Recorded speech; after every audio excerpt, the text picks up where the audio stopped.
প্ৰয়েক্টিভ এটা ষ্ট্ৰেটেজি ওলোৱা হৈছে।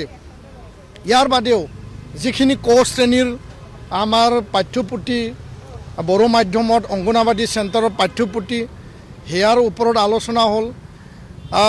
Special TET outside BTR Bodo মাধ্যমত অতি শীঘ্ৰে অনুষ্ঠিত কৰিবৰ কাৰণে আমি দাবী জনাইছিলোঁ আৰু আগন্তুক 20 দিনৰ ভিতৰত অসম চৰকাৰে টেট অনুষ্ঠিত কৰি মানে এডভাৰটাইজ কৰাৰ কাৰণে তেওঁলোকে আমাক প্ৰতিশ্ৰুতি প্ৰদান কৰিছে আৰু শিক্ষামন্ত্ৰী ডাঙৰীয়া শীঘ্ৰেই মানে অতি শীঘ্ৰেই BTCত আহি পেলাই বা BTRত আহি পেলাই কোকৰাঝাৰত তেওঁ এটা মিটিং বহিব, য'ত আমাকো আমন্ত্ৰণ জনাব। BTC কাউন্সিল থাকিব আৰু তাৰ দ্বাৰা এই কামখিনি আগবাঢ়িব।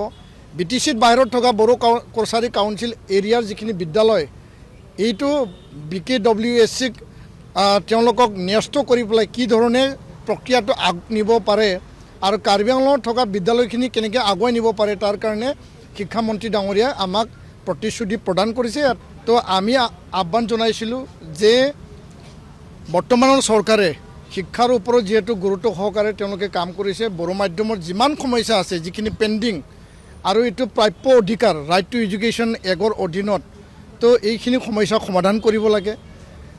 মূল দাবীকেইটাৰ ওপৰত আছিল যে 6.3 যি ক্লজ আছিল বড়ো চুক্তিৰ, সেইমতে BTRত থকা স্কুল আৰু কলেজ বড়ো মাধ্যম অসমীয়া মাধ্যমৰ অন্য মাধ্যমৰ বিদ্যালয়খিনি প্ৰাদেশিকৰণ কৰিব লাগে আৰু BTRত বাহিৰত থকা বড়ো মাধ্যমটো প্ৰাদেশিকৰণ কৰিব লাগে। সেই বিষয়টো লৈ পেলাই দীঘলীয়া আমি আলোচনা কৰিলোঁ, কাৰণ যোৱা বিধানসভাত অসমত 2025 প্ৰাদেশিকৰণ বিধেয়ক এটা অনা হৈছে আৰু এইটো পাছো কৰা হ'ল, কিন্তু সেইমতে আমাৰ বিদ্যালয়খিনি তাত মানে অন্তৰ্ভুক্ত নহয় বা বহুতো বিদ্যালয় ইয়াত ৰৈ যায়। যিহেতু এটা একৰ্ডৰ স্পিৰিট আছিল, তো এই বিধানসভাত আমি দেখিবলৈ পালোঁ যে শিক্ষামন্ত্ৰী ডাঙৰীয়াই BTC কৰিবলৈ অধিকাৰ দিছে, যিহেতু ই ট্ৰেন্সফাৰ্ড ছাবজেক্ট। তো ইয়াৰ কাৰণে আজি আমি স্পষ্ট আমি এটা নীতি তৈয়াৰ কৰিলোঁ।